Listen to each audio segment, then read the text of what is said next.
শ্বশুরবাড়িতে থেকে বাবা-মার সংসারে খরচের টাকা দিই। এটা আমার শ্বশুর-শাশুড়ির একদমই পছন্দ না। বিভিন্ন বাহানায় এগুলো নিয়ে তারা আমাকে কথা শোনায়। আমার বাপ-মা ফকির, তাই বিয়ের পরেও মেয়ের কাছ থেকে হাত পেতে টাকা নেয়। প্রথম প্রথম কানে না নিলেও এখন বিষয়টা আমার খুব লাগে। মাকে অনেক বুঝিয়েছি। আমি তাদের বড় সন্তান। তারা আমাকে অনেক কষ্ট করে মানুষ করেছে। আপনার ছেলের যেমন দায়িত্ব আপনাদের দেখা, আমারও তেমনি দায়িত্ব আমার মা-বাবাকে দেখা। শাশুড়ি বলে, মেয়েদের বিয়ের পরে বাবা-মায়ের আবার কিসের দায়িত্ব পালন? এসব আজগুবি কথা আমাকে বোঝাতে এসো না। একটা প্রাইভেট ব্যাংকে চাকরি করি আমি। ছোটবেলা থেকে পড়াশোনায় ভালো রেজাল্ট করতাম, তাই আমার দিনমজুর বাবা অনেক কষ্ট করে আমাকে পড়াশোনা করিয়েছেন। আমাকে নিয়ে বাবার অনেক স্বপ্ন ছিল। আমি অনেক ভালো অবস্থানে পৌঁছে বৃদ্ধ বয়সে তাদের দেখাশোনা করব। আমার আরও একটি বোন আছে, তার নাম আলো। সে এবার কলেজে পড়ছে। ওর পড়াশোনার খরচ সহ সংসারের খরচপাতিও দিতে হয়। কারণ বাবা এখন আর আগের মতো কাজ করতে পারে না। বয়স হয়ে গেছে।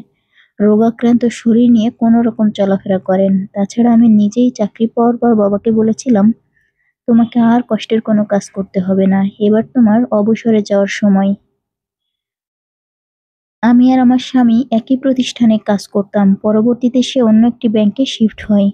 কিন্তু আমাদের যোগাযোগ থেকে যায়। সেখান থেকেই আমার স্বামী আমাকে পছন্দ করে এবং তার পরিবার থেকে বিয়ের প্রস্তাব দেয়।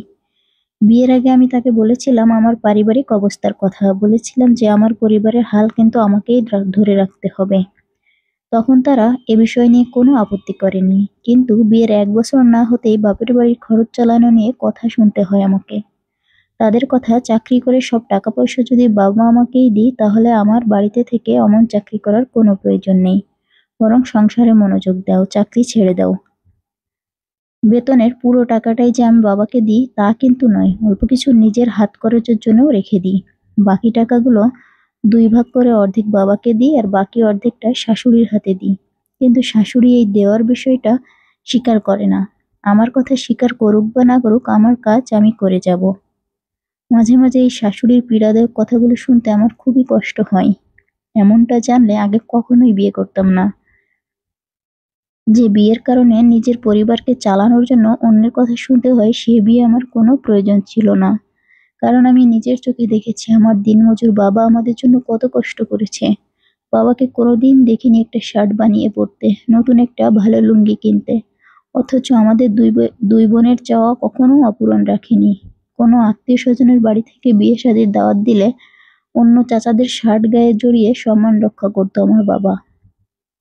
কোনো অনুষ্ঠান আসলে বলতাম, বাবা এবার তুমি একটা শার্ট বানাবে। বাবা হেসে দিয়ে বলতো, যখন তোরা বড় হয়ে চাকরি করবি তখন আমার কত জামা হবে, আর সেটাই হবে আমার আসল পাওয়া। বাবার ইচ্ছেটা পূরণ হয়েছে। প্রথম যেদিন স্যালারি পেয়েছিলাম সেদিন মার জন্য শাড়ি, বোনের জন্য জামা আর বাবার জন্য শার্ট কিনেছিলাম। সেদিন আমার বাবার চোখে আনন্দের অশ্রু ঝরছিল।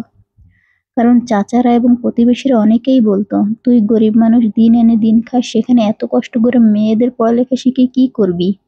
মেয়ে তো চলেই যাবে। ছেলেদের নাই পড়াশোনা করাতে হয়, কারণ ছেলেরা চাকরি করে বাবা মাকে দেখে, আর মেয়েরা তো বিয়ে করে শ্বশুর বাড়িতে চলে যায়। তখন বাবা বলল, সে সময় তো আসুক, তখন দেখা যাবে। কিন্তু তোমরা এগুলো বলে আমার মেয়েদের মন ছোট করো না। জীবনের এতটা পথ চড়াই উতরে যখন সেই দায়িত্ব পালন করতে চাই, তখন বাধা হয়ে দাঁড়িয়েছে আমার শ্বশুর শাশুড়ি। শাশুড়ি শুধু ঘরের মধ্যেই অপমান করতো না, বাইরে আত্মীয় স্বজনের সামনেও এগুলো বলতো। আমি কোনো জবাব দিতাম না, কারণ আমার স্বামী মানা করে দিয়েছে। এর কিছুদিন পর ননদের বিয়ে ঠিক হয়েছে। আমাদের বাড়িতে দাওয়াত দিতে এসেছে, কিন্তু আমি চাচ্ছিলাম না আমার পরিবারের কেউ এ বাড়িতে আসুক। তারপরও বিয়ের একদিন আগে আমার বাবা মা এসেছে। তারা তারা আমার ননদের জন্য একটি সোনার আংটি এনেছে। বিয়ের দিন আমার মা আমার ননদকে সোনার আংটিটা পরিয়ে দিল।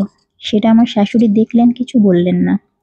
তারপর যখন বিয়ের ঝামেলা শেষ, কনে বিদায়ের পর বাড়ি ভর্তি অনেক আত্মীয় স্বজন, তার সামনে আমার শাশুড়ি জোরে জোরে বলতে লাগলেন, বিআই সাহেব তো মাছের তেল দিয়ে মাছ ভেজে নিল। আমার ঘরের বউ চাকরি করে ওনাকে টাকা দেয়, আর সেই টাকা দিয়েই আমার মেয়ের জন্য উপহার কিনে এনেছে।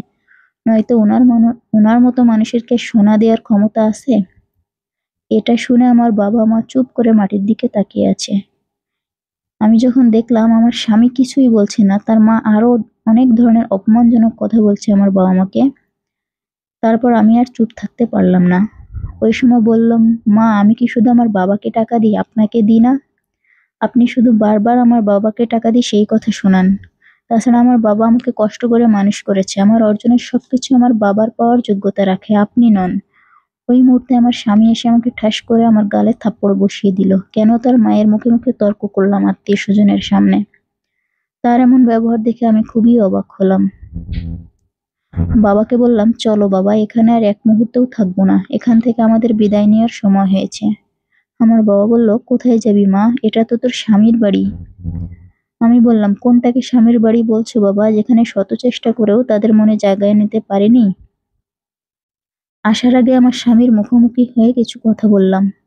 বললাম, তুমি আজ যেটা করলে সেটার জন্য তুমি অনুতপ্ত হবে কিনা জানি না, তবে আজ কিছু কথা বলে যেতে চাই। বিয়ের পর থেকে আমার সাথে খারাপ ব্যবহার করে আসছে তোমার মা, যেগুলো তোমাকে কখনো বলিনি আমি, কিন্তু আজ না বলে পারলাম না। আর আমার বেতনের পুরো টাকাটা আমার বাবাকে দিই না, টাকাটা 2 ভাগ করে তোমার মাকে অর্ধেক দিই আর বাবাকে অর্ধেক দিই। এগুলো তোমার কাছে আমি বলিনি।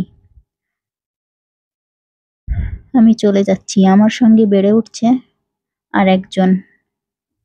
কিন্তু আসার সময় আমাকে কেউ বাধা দিল না, আমার স্বামীও দিল না, এমনকি শ্বশুর শাশুড়িও কেউ বাধা দিল না যে তুমি যেও না। তখন বুঝতে পারলাম আমার প্রয়োজন ফুরিয়েছে তাদের কাছে।